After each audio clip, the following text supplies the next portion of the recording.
మేము ఇక్కడ నుంచి ఆమెకు ఛాతీలో నొప్పి వచ్చింది. వస్తే చక్కగా గవర్నమెంట్ తీసుకుపోయినాం. గవర్నమెంట్ నుంచి నిమ్స్లా కొంచెం హార్ట్ ఉంటుంది అని చెప్పారు. ఆడికి తీసుకుపోయినాం. మధ్యలో ఉప్పల మధ్యలో అది ట్రాఫిక్ జామ్ అయినాయి. అన్నీ ఒక 2 గంటల దాకా అన్నీ ఉన్నాం. కానీ పోలీసు వాళ్ళు కూడా సాయం చేసారు. రాంగ్ రోడ్ నుంచి తీసుకుపోయారు. మళ్ళీ హాస్పిటల్ పోనీకి ఒక అర్ధ గంట మధ్యలో చచ్చిపోయింది. ఎందుకు అంటే ఆ రోజు ట్రాఫిక్ జామ్ ఉంది అని చెప్తున్నారు. అట్లీస్ట్ అక్కడ ఉన్నటువంటి వాళ్ళు అంబులెన్స్ వస్తుందంటే పక్కకు కూడా జరగడం లేదా? జరగలేదు మేడం. ఫుల్ ట్రాఫిక్ ఉంది.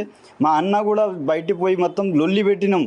బండిలో కొట్టి అంబులెన్స్ వాళ్ళు ఆయన డ్రైవర్ కూడా మొత్తం బయటికి పోయి కొట్టి సైడ్ జరుగు, ఎమర్జెన్సీ కేసు ఉంది అన్న అని అన్న కూడా 2 గంటల బయటనే సైడ్ చేసారు బండిలు.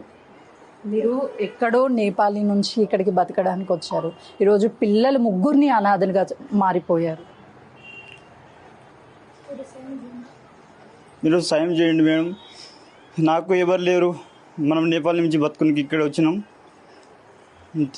పిల్లల పరిస్థితి ఏంటి అసలు? ఎలా చూసుకుంటారు రేపటి నుంచి? తల్లి లేదు, ఒకవైపు చిన్నారి, అంటే కనీసం ఈమెకి ఏమీ తెలియదు, తల్లి స్పర్శ తప్ప. పాప పరిస్థితి అన్న ఉన్నాడు, వదిన ఉన్నది, ఇంకా అక్క ఉన్నది. అంటే తల్లి లేనటువంటి లోటు ఎవరు తీర్చలేరు కాబట్టి తప్పిదం ఎవరిది అంటారు?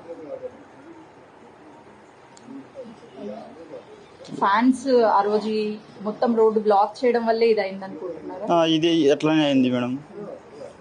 ఫుల్ ట్రాక్లోనే మధ్యలో ఆగిపోయింది. అక్కడ పోలేదు, ఇక్కడ పోలేదు, మధ్యలో ఆగిపోయినాం.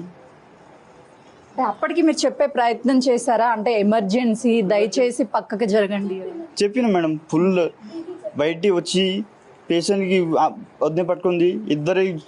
బయటికి వచ్చి మొత్తం చేసినాం, సైడ్ చేసినాం. బండి దద్దుతలేదు.